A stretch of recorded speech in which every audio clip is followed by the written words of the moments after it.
জমি থেকে ধান কাটার 10 থেকে 15 দিন আগে কোনো রকম চাষ ছাড়াই ফসলের বীজ ছিটিয়ে ফসল উৎপাদন পদ্ধতিকে বলা হয় বিনা চাষে ফসল চাষাবাদ। নতুন এ পদ্ধতিতে এবছর সাতক্ষীরার উপকূলীয় উপজেলা শ্যামনগর ও আশাশুনিতে বেশ কিছু জায়গায় সরিষা চাষাবাদ শুরু করেছে উপকূলীয় কৃষকরা।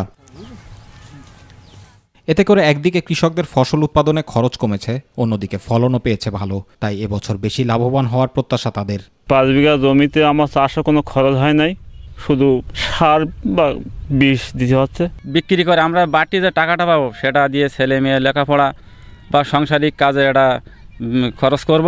উপকূলীয় নোনা এলাকার এক ফসলি জমিকে চাষ উপযোগী করে তুলতে নবেকি গণমুখী ফাউন্ডেশনের PKSF প্রকল্পের আর্থিক সহযোগিতায় বিনা চাষে ফসল উৎপাদনের উপর প্রশিক্ষণের পাশাপাশি লবণাক্ত সহিষ্ণু জাতের বীজ ও সার পেয়ে খুশি কৃষকরা।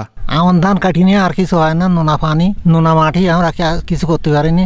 বিনা চাষে আমরা শস্য লাগাইছি, অনেক সুন্দর হয়েছে। বীজ ও সার দিয়ে বিনা চাষে সরিষা করার জন্য আমরা পরামর্শ দিয়ে থাকি। PKSF এর সহযোগিতায় নবী গণমুখী ফাউন্ডেশনের পক্ষ থেকে তাদেরকে বিনামূল্যে বিনা নয় সরিষার বীজ আমরা বিতরণ করেছি। সামনের বার মৌসুমে এটা আরও বৃহৎ পরিসরে চাষাবাদ করার। উপকূলে উৎপাদিত এসব সরিষার সর্বোচ্চ ব্যবহারের মাধ্যমে স্থানীয় ভোজ্য তেলের চাহিদা মেটাবে বলে মনে করেন এ কর্মকর্তা। বিনা চাষে যে সরিষাগুলো হচ্ছে, কৃষকরা এখানে ফলন খুব ভালো এবং তেল ও উৎপাদন হচ্ছে ভালো। সরিষা থেকে আমরা উদ্যোক্তা পর্যায়ে নিরাপদ এবং স্বাস্থ্যসম্মত তেল আমরা উৎপাদন করছি।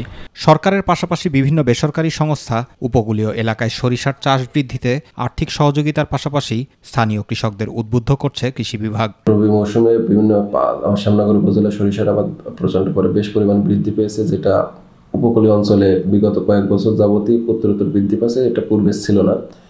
জুবাইর রহমান, মাই টিভি নিউজ।